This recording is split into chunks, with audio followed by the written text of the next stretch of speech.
Hello all, if you are new, my name is Marin. Welcome to another reading vlog.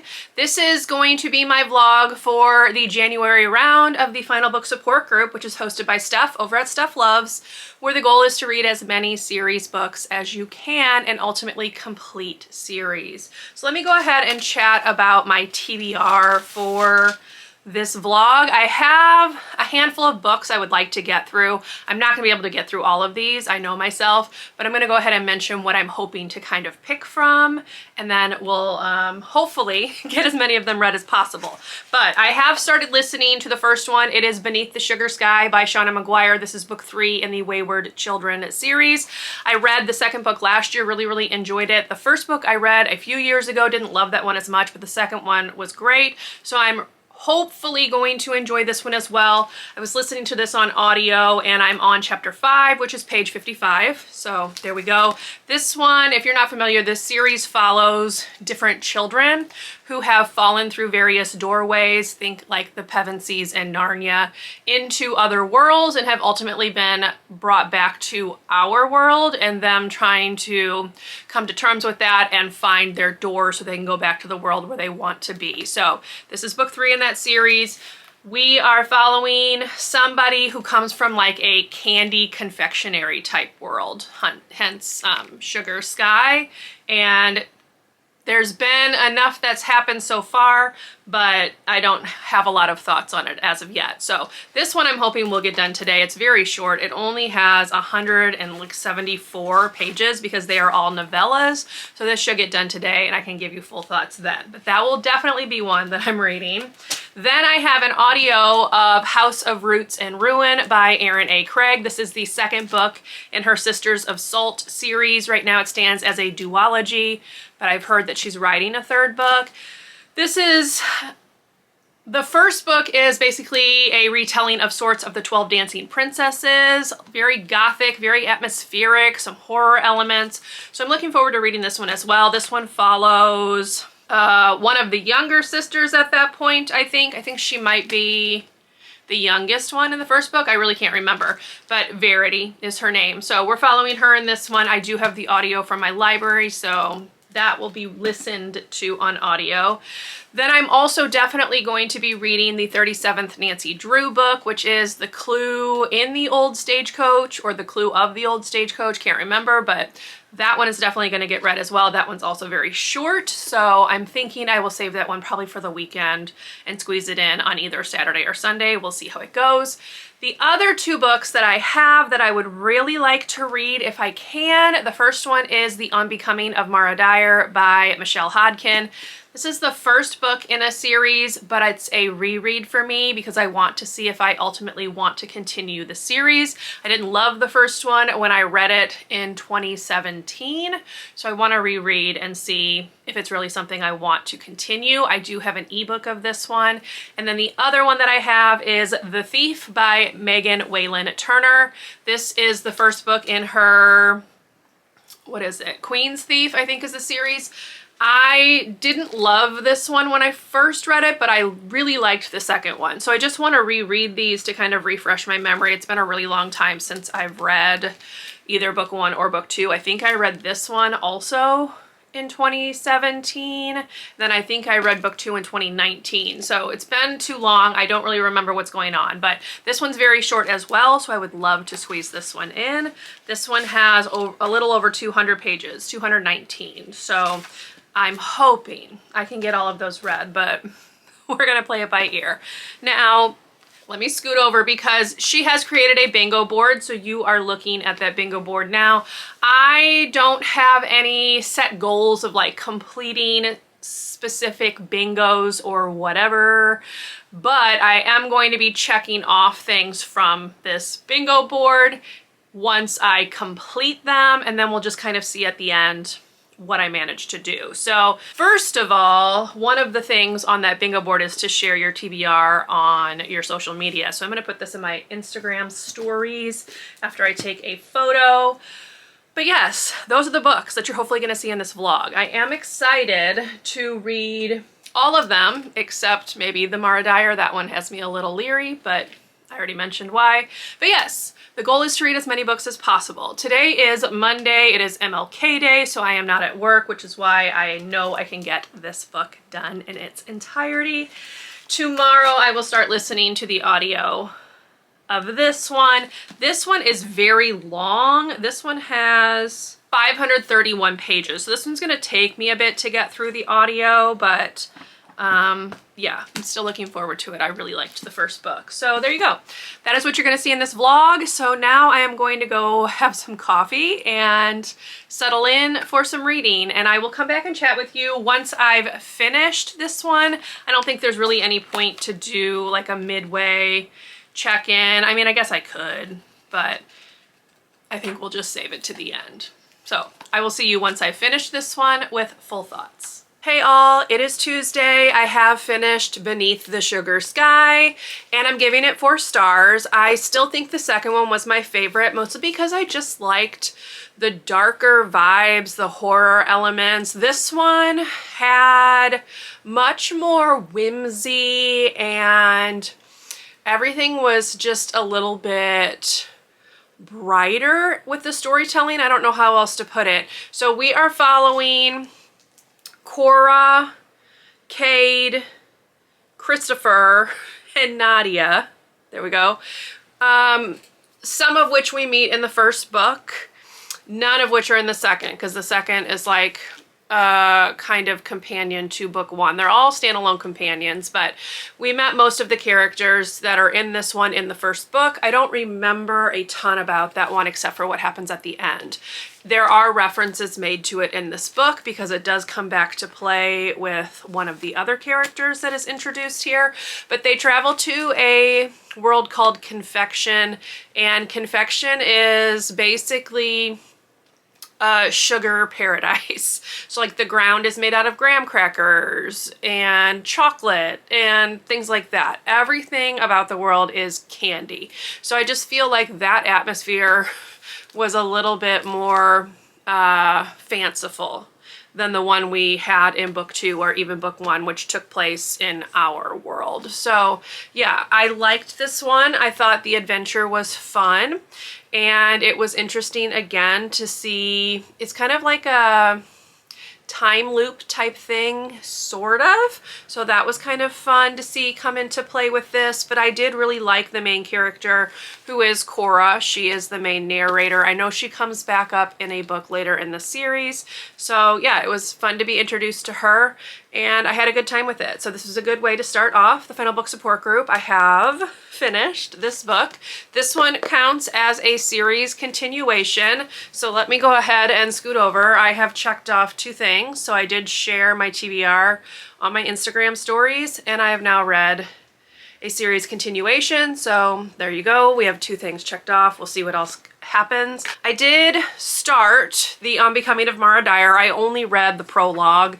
I had a virtual district PD day today, so they called it PD in your pajamas, which was nice. It meant that I did not have to go out in this bitterly cold weather, but I only read like the first chapter, which was kind of a setup for the story, and it was before, and now the next chapter right here is after. So not very far into this. I'm literally on page 5, but I do plan on reading for about an hour on this tonight just to get a little bit of it read and make a little bit of progress. My goal is to potentially have this done by Friday, maybe. We'll have to see how it goes. But yeah, so I did start that one on my Kindle. I did not start a new audiobook yet. My getting ready this morning was very low-key and relaxed because I was staying home to do virtual PD on Zoom. So tomorrow I will start House of Roots and Ruin, and again, 100 pages. As I get to the 100-page mark in each of these books, you will hear my thoughts. So that's all I have for you now. 1 book down, potentially 4 more to go, and we'll see how it goes. So I'll be back with an update when I have one. Hello all, it's time for a reading update. It's actually Thursday, but I have gotten to, well, past the 100-page mark of The Unbecoming of Mara Dyer and also House of Roots and Ruin by Erin A. Craig. So let's talk about Mara Dyer first. So this book was published in 2011 and it is definitely a product of its time. I feel like a lot of the paranormal romance-ish type books that were coming out around that time always had like a main female character that had some quirks. So in this case, Mara has a fear of needles, or I would say a full-on phobia of needles and blood, and also flying. So I feel like it kind of goes along with like Bella Swan, her like klutziness, you know, it was quirky or cute, and I feel like this is supposed to be the case with Mara as well. And yeah, that was just something I noticed. And the main male character literally says the words "you're not like other girls" to her, and he means it like in a serious way. So that just made me laugh a little bit. So this book, clearly product of its time. So if you're not familiar with this book, Mara is a junior in high school, senior in high school, I can't even remember, junior, I think. And she initially, the book starts off with her living in New England. She has a best friend, and something happens where they journey one night to like an abandoned asylum, and the building collapses, killing all three of her friends, but she survives. She can't remember anything about it, and she is dealing with some PTSD. She is having hallucinations and nightmares, and she convinces her parents that moving away from their New England town to somewhere new will help kind of her get over this traumatic experience. So they move to Florida. The book is set for the remainder of the time in Miami. Her first day at school, she meets the main male character whose name is Noah. She also experiences a hallucination where she sees like her classroom like crumbling to pieces and collapsing around her.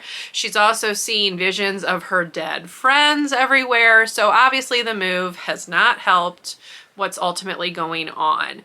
At the point I'm at, something has happened to really kind of tick it up in the paranormal department.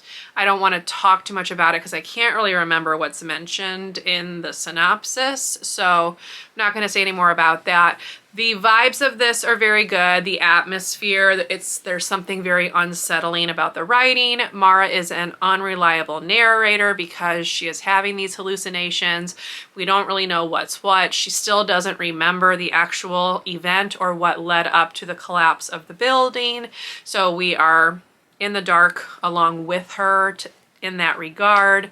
Her and Noah have this like inexplicable connection, which again, par for the course with 2011 paranormal romance, more so on his side than hers. He is just like all about her all of a sudden.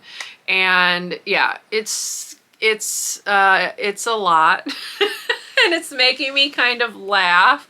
So I am curious to see where the book is going, but I would not be surprised if I ultimately do decide to DNF the series. I have enjoyed myself a decent amount, and the book is like compulsively readable, but it's another one where I don't necessarily feel like I have to pick it back up. So that's where I am. That's the quick little look back at my thoughts for the first 105 pages. As for House of Roots and Ruin, this is the one that I am listening to on audio right now. Today I got to chapter 25, which is page 239, so I have a little over half left. We are following the youngest sister. So again, this is a sequel of sorts, a standalone companion maybe, to House of Salt and Sorrows, which I really enjoyed.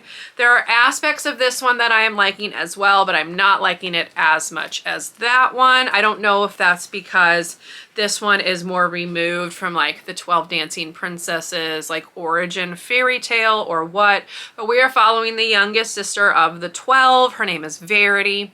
Verity can see ghosts. She doesn't find out until like a little bit of the way into the book. And once she learns this, she basically leaves, runs away from the family manor house that she has been living in with her eldest sister, because she has been offered the chance to paint a portrait for a Duke and Duchess's son in like another city, kingdom, something, I don't know, in their larger kingdom.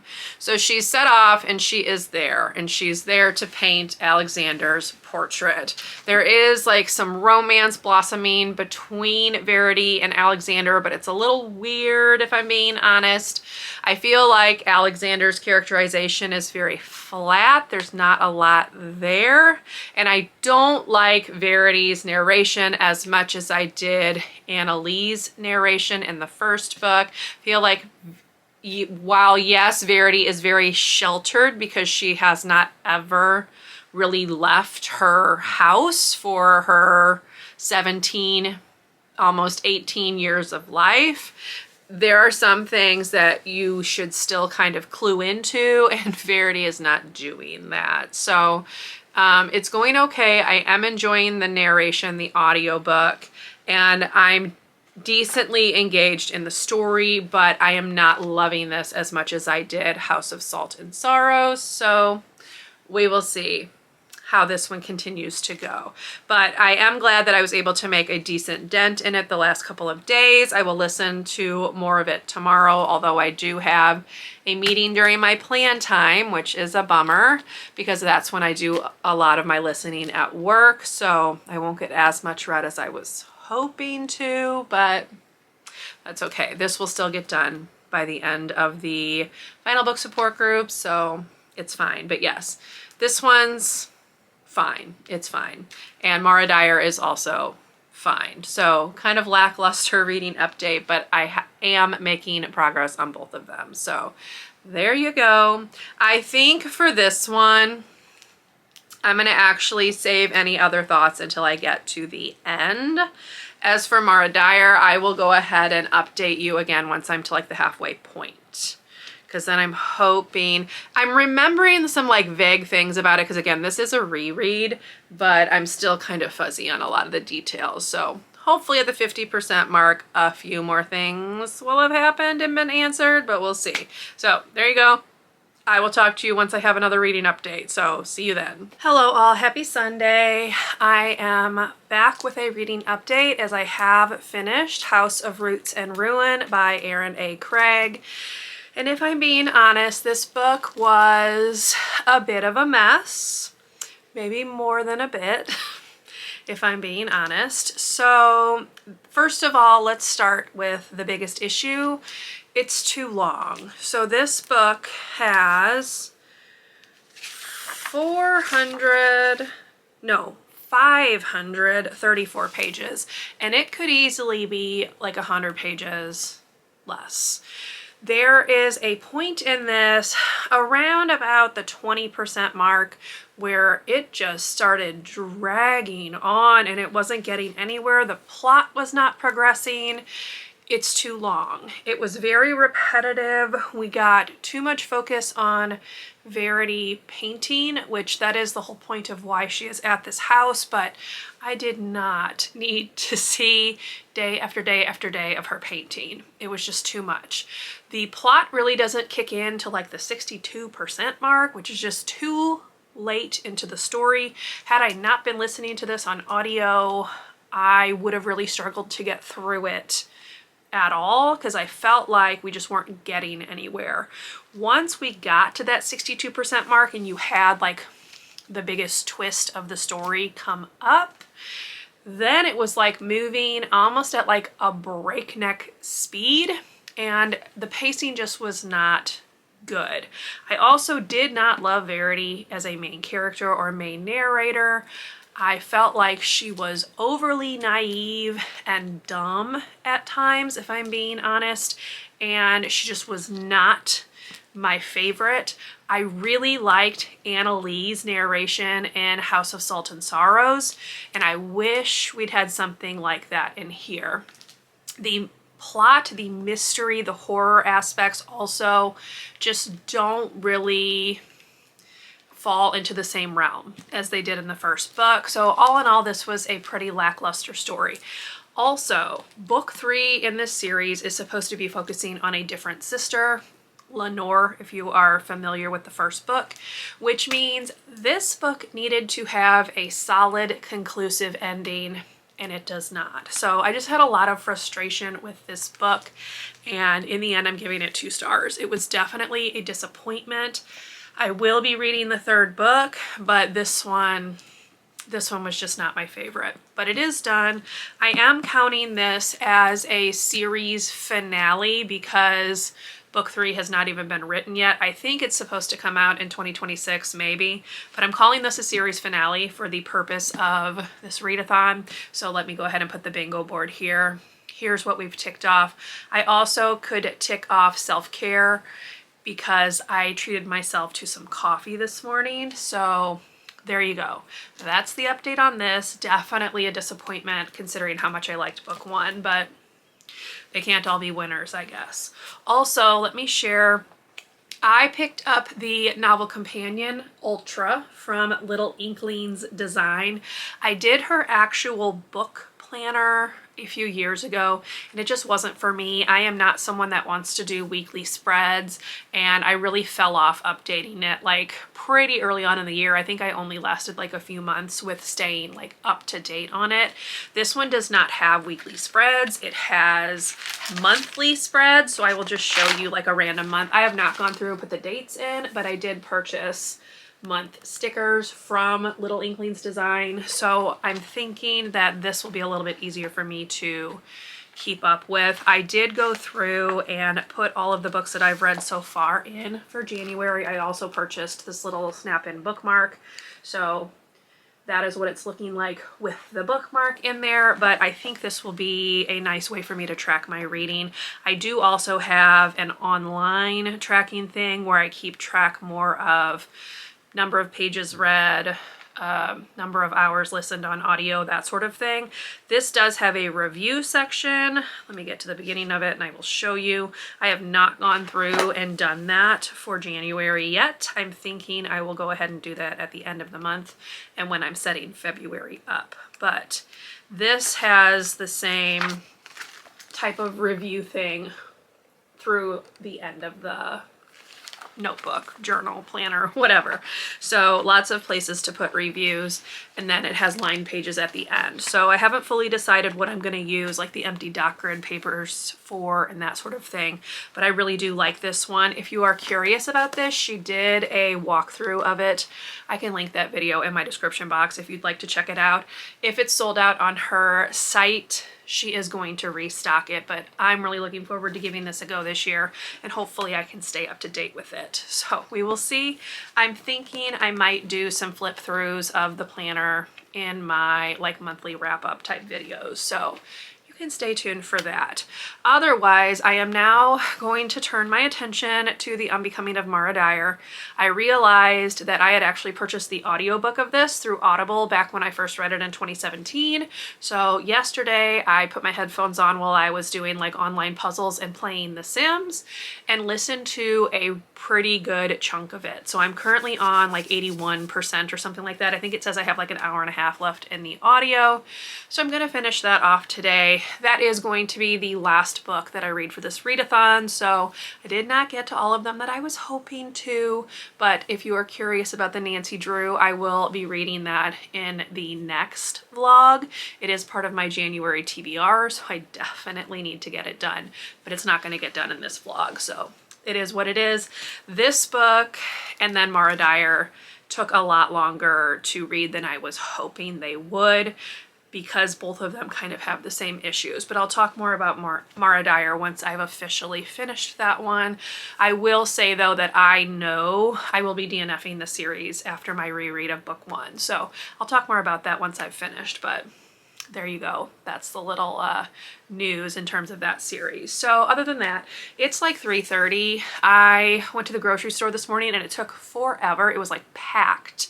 It wasn't a long time waiting in line, but there were people everywhere. So it was just a lot of like maneuvering around other people to try to get what I needed. And it ate up a good chunk of time today. So let me go ahead and stop talking. I'm going to go ahead and finish off Mara Dyer. Once that's done, I will come back and share full thoughts and things like that. But yeah, that's the update on this one. Definitely a disappointment, but it is what it is. So let's go ahead and finish another book and close out this vlog. So I will see you then. Hello all, I have finished The Unbecoming of Mara Dyer. I'm not changing my rating from the 3 stars I gave it back in 2017, but I have decided, I think as I mentioned, I'm not going to be continuing the series. This is just very much not my thing anymore, and it also, much like House of Roots and Ruin, was a bit of a mess, particularly towards the end. I feel like the ending was extremely abrupt. Even though it is the first in a trilogy, you would just expect a little bit more something at the end, not this like abrupt ending, and it just didn't work for me. The romance was goofy. The whole setup of Mara's abilities and then Noah's abilities that you learn later in the book are just, it's a lot. It's very 2011 paranormal YA romance and very much not my thing anymore. So I am glad that I reread it just to kind of solidify that in my mind, but I am not sad that I'm not going to be continuing the book. I did go to Recaptains, which is a website that you can go to get recaps of series books, just to read what happens in the second book. It sounds like a total mess, if I'm being honest as well, although I have seen that that is a lot of people's favorite book in the series. And then I also read spoilers for the 3rd book, and it very much would not be my thing at all. So I'm very happy to DNF the series. And that is one good thing that came out of rereading. I know for sure now that that's not a series for me. All right, so now let's go ahead and take a look at the bingo board. I'm going to just kind of flip through all of these so that you can kind of see the process and how I managed to get through them. So I already showed this one. Before I started the vlog, I did share my TBR on my Instagram stories. So that did give me 1 star on my bingo board. I then read Beneath the Sugar Sky, which was a continuation station book because it is book 3 in a 10-book series. I then finished House of Roots and Ruin, which I'm counting as a final book because it is the final book that's been published so far.